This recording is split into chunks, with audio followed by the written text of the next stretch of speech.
Good afternoon. My name is Emilio Garcia Aguirre, and I have failed through my entire life. Since I was a kid, problems seemed to find a way around me. My mom noticed that whenever I sat down to read, I always leaned to the left, away from the book I was reading. I was 8 years at the time this all started. My mom looked for help. We went to see many doctors and therapists, but we kept getting wrong diagnosed. A doctor thought that my eyes were the problem. He asked me to wear bifocal glasses for about a year. Another therapist thought that my coordination I had, my motor coordination, was not well developed enough. None of this was right. Finally, my mom asked the right question to the right person. Turns out that my left eye is not as strong or as efficient as my right eye. This put me into almost 4 years of therapy. I remember sometimes sitting in the car, my lunch, on the way to therapy. I had double sessions every Tuesday and Thursday, and single sessions every Monday and Wednesday. Shortly after that, my mom noticed that I was walking funny. It turns out my back was not growing in a straight position. It was growing tilted. I was asked to work a lead vest for a few months, to work on my posture, to be strong and steady. I was 16 at the time I finished all my therapies. Because I had so many therapy sessions, I needed to cut a few of my extracurricular activities outside of school, such as guitar playing or horseback riding. I wasn't sad. I was just stressed because how do you tell a 10-year-old he's going to work every single day, sacrifice dreams and ambitions, and still not be good enough? And to be honest, I felt like a broken toy, and I was angry about this. The year before I came to TCS, I finally finished the final little bit of therapy I had left. And I was thrilled to go to a place where I could choose what I wanted to be, instead of being in a place where I have a schedule of things I did not want to do. But deep inside, I was scared. What happens if it was like being back home with a lot of overwhelming work that I cannot keep up with? What would I do? In this year, I was given the chance of joining the swim team as my winter sport. However, my previous swimming experience was racing against my brother. I lost every single time, in every single stroke. But no one knew this. What's the worst thing that could happen, I told myself. Tryouts were hard. They consisted of sprinting 50 meters underwater, getting out, doing a set of push-ups, sit-ups, or crutches, getting back in the water, and do it again and again and again. Because I did so poorly on this, I was placed with the slowest swimmers. I remember one time one of my coaches actually wrote to my mother, "I believe that Emilio will stop swimming at some point of this season, will start floating, and I will need to pick him out of the pool myself." But all of this changed after my first race. 200 meters is the longest race available in high schools in Ontario. 8 lanes in total. I was scared. I don't know why. My brain traveled back to my grade 9 year.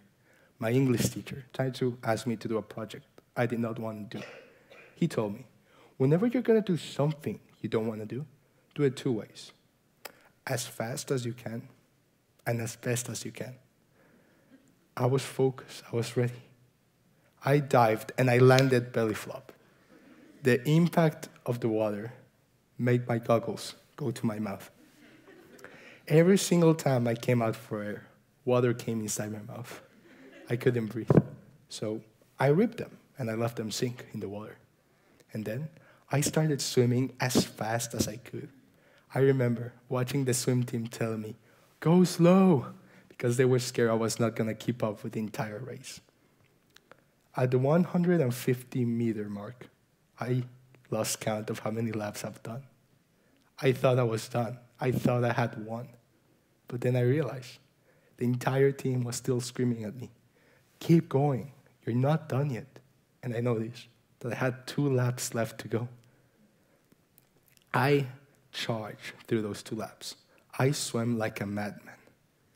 Although I stopped, I still finished first. I've never felt better or worse in my entire life. I could barely stand. I could barely breathe. I could feel the heartbeat in my eyeballs. But I felt so good. And it was because my entire life, people have been telling me, there's something wrong with you. There's a problem with you. Well, guess what? This guy who has a problem and there's something wrong with him knows how to swim. My coaches were shocked by the outcome. They asked me, how did you manage to do that? My answer was simple. I was just so scared of coming in last, and I wanted to prove you that I'm equally capable as any other swimmer in this team. This is my second year at TCS, and I had 3 goals in mind. First one, becoming a scholar. Going badly.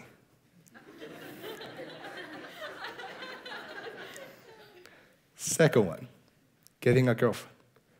Worst. But third one, going to OFSA, the Ontario Federation of Athletic Association, for swimming. But to do so, I needed to do an amazing performance in a qualifying competition. I had 2 events where I stood a chance of going to OFSA. In both of them, I was 2 seconds away of the time required. I wasn't mad. I wasn't sad. I just knew I could have pulled myself a little harder.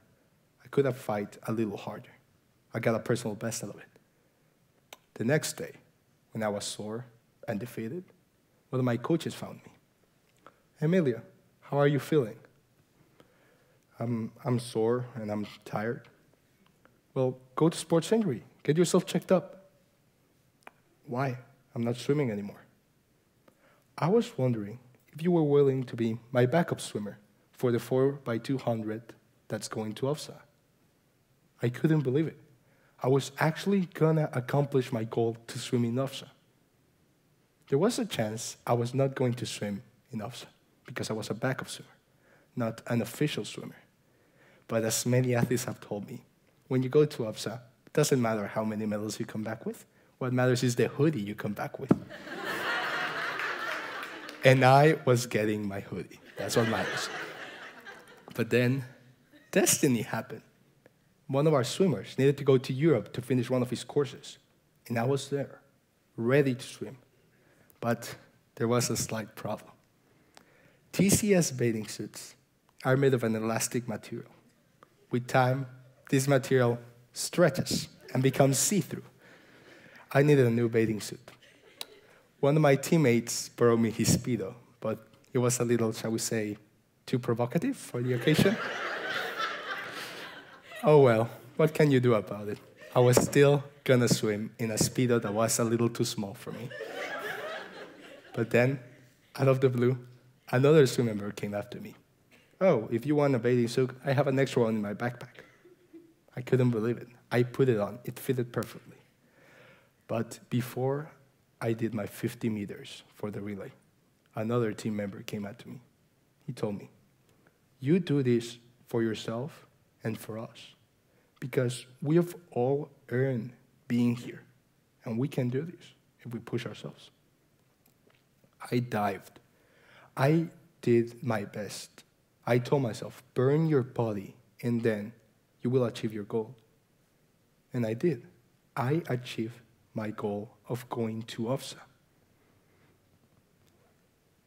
If I would have given up at some point of all this journey, I would have not made it all the way through. If one day I would have told myself, no, I don't want to keep going to therapy. I think it's dumb, I think it's stupid, I think it's useless. I would have had an entire different way of approaching the situation. If you have told me as a child that I was going to come to Canada and live with amazing people, I would never have believed you. And this proves that if you're willing to persevere through any situation, you can accomplish your goal. If it gets hard, fight for it. Because you have to believe that what you're doing is worth fighting for. And if you fail, get up and do it again. Because this is your goal you're talking about. Your passion, your dream, your ambition. You are the only one who has the control of making it happen. Remember, shoot for the moon.